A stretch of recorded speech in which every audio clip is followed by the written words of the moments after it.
Good morning. Name here is Joe. Call is Victor Echo 1 Bravo Whiskey Victor. This morning what we're looking at is the new Zbitx. It's made by www.hfsignals.com. If you want any information on it, where you can purchase it and the details, the manual and all that sort of stuff, just go to that website. It's hfsignals.com. hfsignals.com. So let's have a look here quickly. Now normally this comes with it's a regular gray outline here, kind of a flat gray. Nice little case though.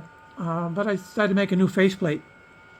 So basically there's little screws here, and I made it so that they just snap on. So it snaps on, kind of gives it a little fiber look, and I added some color around the edges there.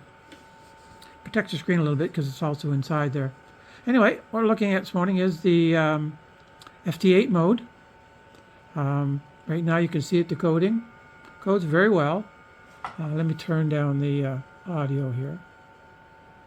There, just so it's way in the background. So anyway, you have all the different menu selections here. You have the decoding and action there. Then you have the macros at the bottom. There was another knob that came with it, but I decided to do a new knob for it. No real reason, just my own choice. I've got the 3D printer, and I printed a new case as well. So anyway, we'll look here. Look at the menu. And the screen is actually got responsive. I'm using a little stick here. Nothing unusual. There's your bands. They're stackable in the sense that they can go with 4 individual frequencies on each band selected. So if I select right now, there's only one on that. So I'll tap it. And I'm on 20 meters.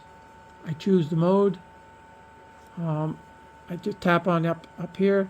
Then I can tune the dial to be what mode I want it to be. You can see it dialing through CW, FT8, AM, Digimode, 2-tone for transmitting test, upper sideband, lower sideband. So I'm going to go up to the FT8. As soon as I go to the FT8, you see the decodes and the information that has been decoded or being decoded. Then you see the waterfall. I'll go here and change it to the frequency I want to go to. Now, if I look over this areas, let's look at the step. I'm going to go down to the frequency for FT8 in that area. So I'm going to get down to real quick by going 10K step. Once I get to there, I change the step again to, I don't know, 100 hertz is usually fine.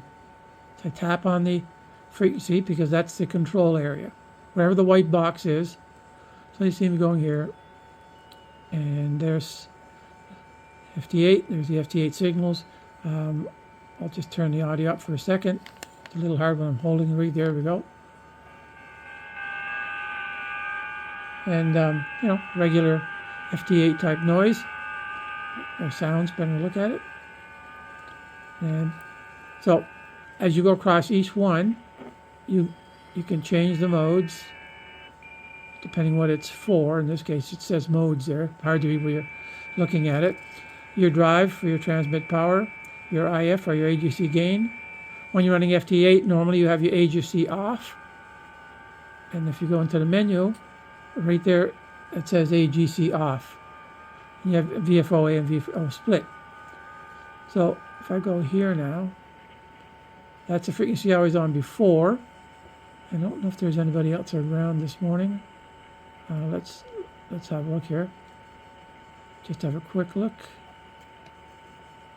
And I'll turn up the IF a bit. Turn up the sound. And let's just see if there's anything around the band this morning. Again, not a good time for 20, but and the band has been precarious in the last few days here. Some really weak channels. Receiver on this side is very good. I can compare it against my other radios. Let me go down here a bit to see if I see anything. I'm going at 100. Yeah.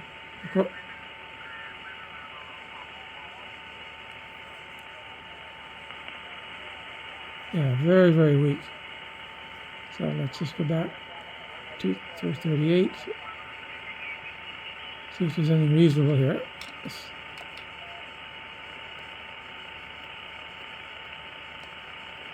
Not much at all. Let me zip to the menu. Choose 40 meters for a second. And it's on the lower sideband. Let me see what's happened this morning on it. I'm going to move it to 1K. Step control is now 10K, 1K. You hit the button. Everywhere where you see the white square around things, like right now, I mean that's what's the actual item that you're controlling. And you can see I'm moving the frequency. Let's go along here and see if you...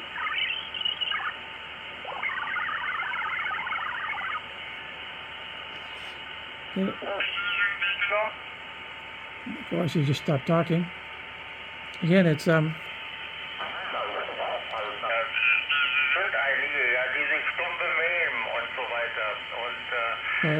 in the morning right now. Got good sound. That's with the agency off. I'll put the agency on. That way you hear a little less background.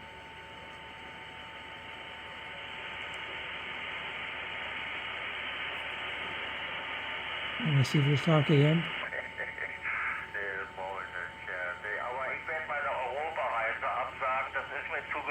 Okay, nice clear audio. I can use the external speaker or the internal speaker. There's a little external speaker I'm using now. So let's go and see if there's something else. And you notice now, let me go back here. I'm going to turn this down so I'm not competing, but when I go to the menu, you notice that they're all ones, but here I notice there's three now. So there's three frequencies that are in there that I've programmed just now. 233, 14165.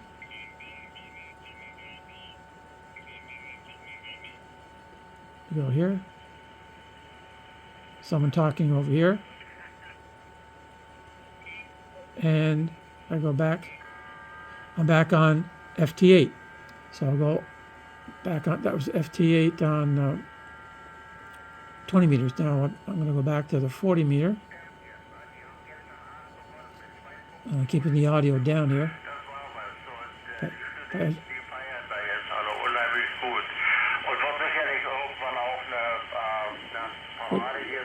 a nice clear audio. Let's go and spin around.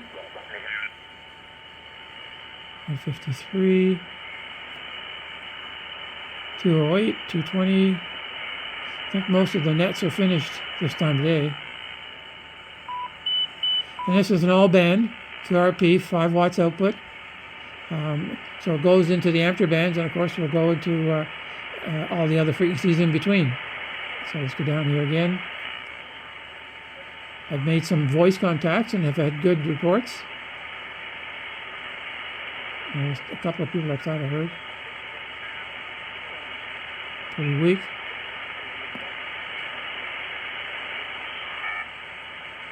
Yeah, so it's pretty weak there. So let's go back up to 20. Right there. And you see we're right back into FT8. I'm going to turn that down. So everything that's in white, which is difficult to see the screen here, is a call sign, which is mine. Like, for example, anything I'm doing is in white.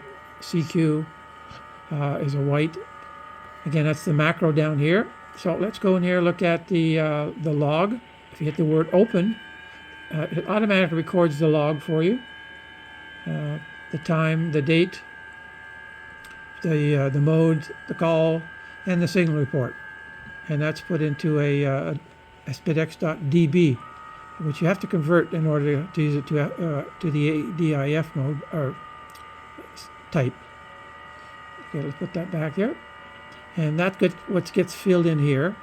I'm going to clean that up by using wipe. That just makes it clean. Everything else is pretty self-explanatory. You can change your bandwidth. I'm going to put this to 10K, which is nicer for the FT8. As far as making a transmit, you can just do a CQ here, for example. I would do CQ. It would be nice if there was a when you touch that, if that would highlight, that way you'd know where you're at here. But you can tell down here it says CQ from VE1BWV, me. I run it about 2 watts, and I run it to a little small amplifier, which puts out about 20 watts. And that usually does the trick. And of course, when you're only running, you see it up here, 1 to 2 watts, that's drawing about 2 watts. It draws about 2.1 amps on the power supply I'm running in the background, a little tiny power supply. Let's see if anybody replies here.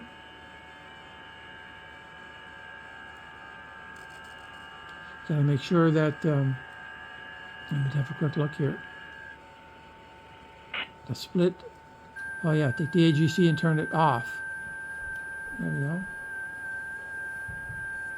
That, of course, is the transmission. And that's what you're hearing in the background. You can change that in the side tone. When you do the setup, there's a side tone area in here. I'm going to turn that audio down. And at the same time, I'm going to turn the IF down so that it's not limiting. So I'll bring that back down.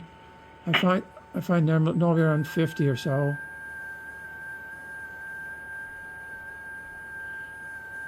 Bring that down to 45. And you see someone has answered. See down here it says somebody sent me a -2 AF4K. And if you hard to see there, but right in this area right here, the system automatically filled in my signal report that AF4K has sent. And we're kind of waiting for things to go back and forth there. He's acknowledged and said, Roger, Roger, Roger. At the moment that happens, this information here has been put into the log, and here you see it, AF4K. So I'll go back. Now sometimes when it finishes, after Roger, Roger, sometimes we won't get a 73. It depends. I'm not sure if it's the other end or not, but it does make a difference. Once you see both of those in there, it has automatically logged it. Now he's still trying to get the 73 back, but at this stage the communication has been established between the two. It's registered. He's an 07, I'm an 02, and it's been registered in the log, so I'm going to terminate it for the moment. There we go. I just hit escape. Anytime you want to stop the transmit down here, hit the escape. But now that's and you notice that when I did that, the call has disappeared. Everything here is blank. So if I go and open it up, though, you can see that AF4K was just recorded. So that's fine. Again, you have your span. You can go up to 25, to 6, 2.5, up to 25K. Bandwidth is set for 4,000 on the FT8. I'll put it back to 10K. Very simple to operate. Again, these are the macros, so you can do things manually. I can call CQ, I can reply. I can change the transmitter position, auto return. So if someone calls me, automatically they will answer back. And how often should you do it, which is a repeat mode. Now, at the same time that this is happening, I could go over to my laptop or any PC in the house and go into the remote mode and work all the digital modes and CW from the remote. Unfortunately, we can't do single sideband on that yet. Now, these other cables here, that's just for a keyboard and mouse. It's not required. That's the HDMI cable, and that's just the ear, headset, whatever. And then you have two others, which one is for a mic and one is for the key. And you have USB, and which is where your keyboard and mouse hook up to. And then you have over here the CAT, and that's where you program Zbitx, the actual radio display. When you upgrade this thing, you rundown. upgrade the Pi. That's the I software. think I left the off where I Zbitx said software. that And you also what need we're to looking at is that it has a few other things. It has a built-in server, and what that means, you can go over to, say, a laptop, and I'm going to be moving here, over to a laptop that's not connected to anything, just this Wi-Fi. I'll just get it there with one hand, so don't get too dizzy on the motion. And so basically, you type in either the IP number or just sbitx.local in any browser, tablets, doesn't matter whether it's the phone, and you would end up coming up with this, and you enter your password, which by default is 123, but you can change it to whatever you wish. Just a test here, and you start it, and there you have it. You're now running the remote. At the same time, the rig is working fine, and they're controllable both at the same time. Gives a nice display. Again, I'm holding this with one hand here, so I'll try to give you an idea. So you have the basic same controls, and this is your dial or knob for dialing the VFO. And let me put that back. You can put the sound. I'll turn that off. And everything else, like you say right here, you have your steps, your VFO, A or B, your splits, your band areas. And again, this is a touch, so I can do it. But if you don't, then just use your mouse, because that works fine. And all the others I've explained, I think, a little bit in the first part of the video. So that's how easy it is. Unfortunately, you can't do voice sideband or AM sideband at the moment. I'm hoping at some point in the future that would be put into the system so that we could do that. But in any event, we'll have to wait and see. So that's just the one part. Now let's go back over here without dancing around too much. Yeah, it's kind of the workshop, and I have the rest of my digital area over here, which I run a little QRP lab as well. So anyway, as I was saying, now the other aspect, of course, is I have the HDMI plugged in, and so I'm running Zbitx, but it's just kind of in the background right now, and I've loaded up the WSJTX, which has been a problem. For some reason or other, I couldn't get the transmit, but anyway, with the settings now, I'll show you them in case somebody's interested. That's worked for me anyway. Is settings. I'll get fairly close here. It's kind of white, so it's hard to see. The radio settings are, as you can see there. This is the one that caused me a problem, because by default it was showing front the mic, and I overlooked it, so that wouldn't work. But everything is pretty well default almost there, right? So that's that, and then the audio, I checked that over, and that's the default. So basically, that's the settings. Well, let's just see if it still works, because I just made it work this afternoon. So you can see it right now. It's been receiving that for, I don't know, probably the last 4 hours. I've left it on here. I had to go do some other stuff. It's decoding, lots of stuff coming in. Let's try a CQ. Let's do one thing else here. You can see I can go to different bands, and now I'm at 074, so that part of the cat stuff is working fine. I'll go back down to 14074, and when that happens there, it does display what the changes down here as well. Now the trick is, when you're running this with WSJT, as far as the Zbitx goes, you need to, let me find my little stick here. Yeah. You need to make sure that this is in the digi mode. So right there. That's how it uses the cat. Otherwise, if you just put an FT8, it's just local, and it uses the Zbitx program. So it's a real key thing. I found you have to put the drive really quite low, because for some reason or other, and that's the same with the Zbitx, is that when you put it into the digi mode and you use, say, FT8, it really drives a lot of audio, and you'll drive this guy here up to 5 watts very easily. So just be aware to tune it down. And of course you can turn it down over in this corner where the power is.